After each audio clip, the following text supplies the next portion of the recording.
C'est l'heure du journal de l'Afrique. Soyez les bienvenus sur France 24. À la une ce soir, le recours déposé par le Sénégal ce mardi devant le tribunal arbitral du sport. Un recours pour contester le titre de champion d'Afrique attribué au Maroc par la CAF. Nous serons à Dakar dans ce journal pour parler de la procédure. La République démocratique du Congo s'engage à faire le deuxième recensement général de la population. Le dernier date d'il y a 40 ans. Une annonce qui relance le débat sur l'organisation des élections générales prévues en 2028. Nous serons à Kinshasa dans cette édition. Et puis ces nouvelles pluies torrentielles au Kenya, le bilan fait état d'au moins 81 morts. La capitale Nairobi est particulièrement touchée. Les autorités tentent de nettoyer les systèmes de drainage en urgence pour éviter de nouvelles catastrophes. Reportage à la fin de cette édition. C'est ce mardi que le Sénégal dépose un recours devant le tribunal arbitral du sport à Lausanne pour contester le titre de champion d'Afrique attribué au Maroc par la CAF. C'est peut-être le début d'une longue procédure qui pourra durer plusieurs mois avant de connaître le verdict final. Les détails avec notre correspondant à Dakar, Elie Mandao.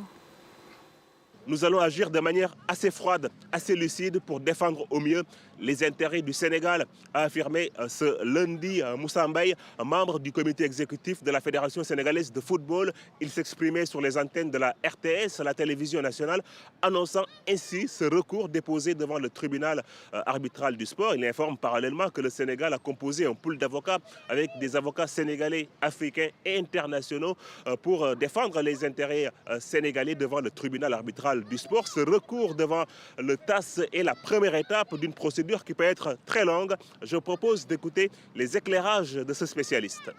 Il y aura des échanges de mémoire, il y aura des discussions, il y aura des arguments qui sortiront jusqu'à l'audience finale. Une fois que l'audience finale sort, à ce moment-là, on pourra faire ce qu'on appelle le délibéré et sortir la décision qu'on appelle la sentence. Et cette sentence-là, elle peut apparaître entre 6 et 9 mois, quelquefois même peut-être au-delà d'un an. On ne sait jamais trop comment les parties vont réagir.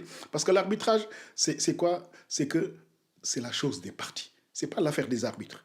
Ce sont les parties qui décident d'aller chez quelqu'un en lui disant « aidez-nous à régler notre litige ». Il faudrait rappeler que le Sénégal va présenter ce samedi le trophée de la Coupe d'Afrique des Nations au Stade de France à Paris, à la diaspora sénégalaise, lors d'un match opposant les Lions au Pérou. Un match très attendu. 60 000 spectateurs viendront regarder l'équipe du Sénégal, mais surtout admirer le trophée de la Coupe d'Afrique des Nations. En République démocratique du Congo, cela fait plus de 40 ans que la population n'a pas été recensée dans le pays. Kinshasa s'engage à faire le deuxième recensement général de la population. Pour l'occasion, les autorités congolaises ont tenu une table ronde avec les bailleurs de fonds qui soutiennent ce projet.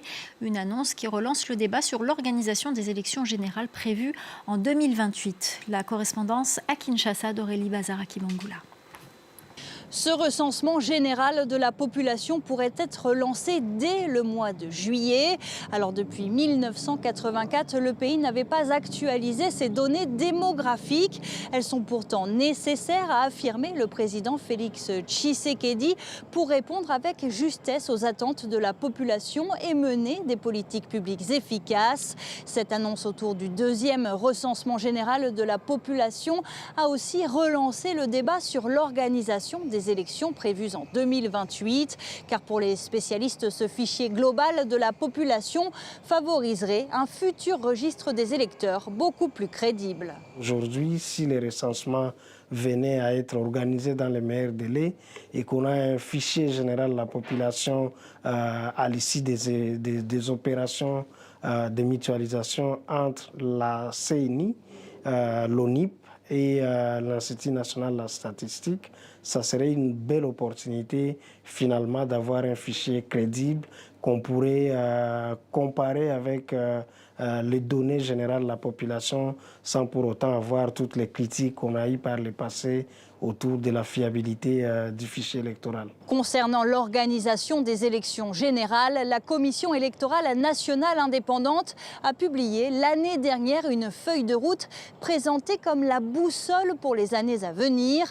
Alors selon ce document, les opérations d'identification et d'enrôlement des électeurs auraient dû commencer dans une province pilote dès septembre 2025. Ces travaux n'ont pas pu commencer faute de financement, selon une source au sein de la CENI. Dans le reste de l'actualité, en bref et en images, l'attaquant égyptien Mohamed Salah, icône de Liverpool depuis son arrivée en 2017, quittera le club à la fin de la saison. L'ailier droit a inscrit 255 buts en 435 matchs, ce qui fait de lui le 3e meilleur buteur de l'histoire du club. Pour le moment, il n'a pas encore dévoilé sa prochaine destination. Ces interpellations en Guinée qui posent question sur une poussée djihadiste au-delà du Sahel, la justice guinéenne a pu établir des liens entre le groupe djihadiste JNIM et au moins 12 personnes interpellées sur son territoire dans des provinces proches du Mali. Ces 800 policiers et gendarmes tchadiens attendus en Haïti, ces éléments doivent participer à la force de répression des gangs, un dispositif parrainé par les États-Unis et le Panama sous l'égide des Nations Unies. On en vient à ce partenariat signé ce mardi à Accra entre le Ghana et l'Union européenne, un accord de sécurité et de défense alors que l'Afrique de l'Ouest est confrontée à une instabilité croissante liée à la violence djihadiste et aux tensions transfrontalières au Sahel. Ce partenariat vise à renforcer la coopération dans des domaines tels que la lutte contre le terrorisme, le partage de renseignements et la gestion des crises. Écoutez. Aujourd'hui, nous signons le partenariat Ghana-Union européenne en matière de sécurité et de défense. Le Royaume-Uni, le Canada, le Japon, la Norvège et d'autres ont déjà signé ce partenariat avec l'Union européenne et le Ghana est le premier pays africain à les rejoindre. Cela démontre le renforcement de la collaboration entre le Ghana et l'Union européenne pour faire face aux menaces de sécurité en constante évolution, en particulier dans notre sous-région et à travers le Sahel. On part justement à la frontière avec le Tchad et le Soudan, dans l'ouest du Darfour. Des affrontements entre l'armée soudanaise et les rebelles des FSR s'y sont déroulés toute la semaine dernière et ont débordé sur le territoire tchadien à plusieurs reprises. Ce week-end, N'Djamena a mobilisé plusieurs centaines de soldats pour sécuriser sa frontière. Harold Girard, notre envoyé spécial dans la région, a pu rencontrer certains des combattants soudanais qui ont pu se réfugier côté tchadien. Écoutez.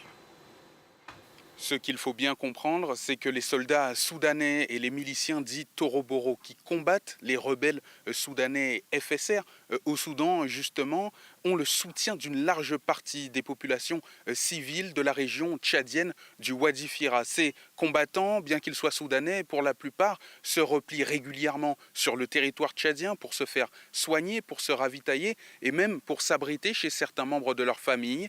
Nous avons pu rencontrer l'un d'entre eux, blessé par balle au Soudan, dans des affrontements la semaine dernière. Les FSR ont tiré sur mon chef. Il est tombé. Je ne pouvais pas fuir, bien sûr. J'ai voulu le porter. Je l'ai soulevé dans l'autre main, j'avais un lance-roquette. Je l'ai laissé tomber.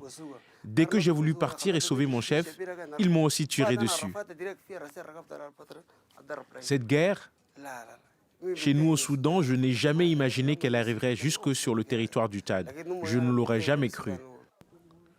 Je n'ai pas peur pour moi, mais j'ai peur pour certains membres de ma famille.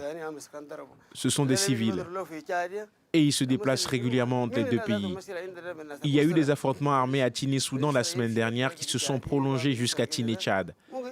C'est un grand risque.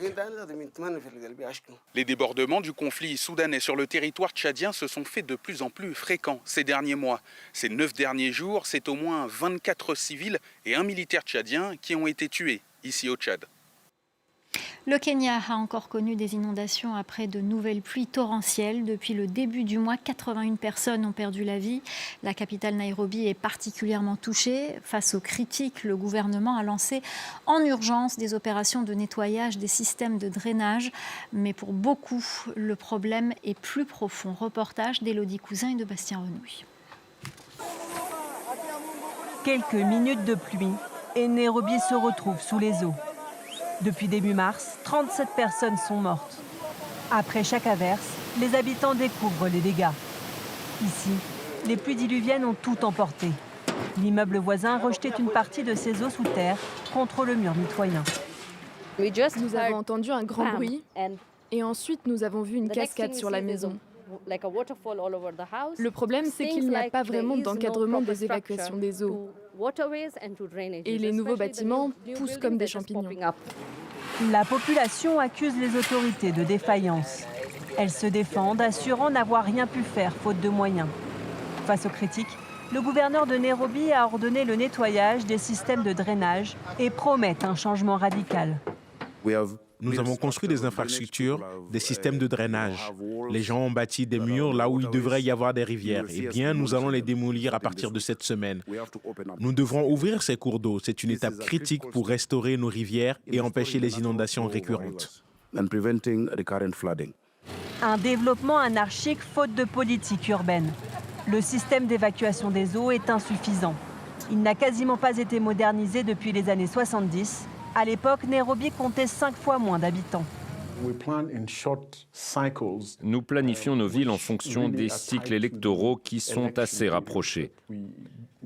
Et pour moi, c'est le plus gros problème. Il nous faut une vision à long terme de la ville.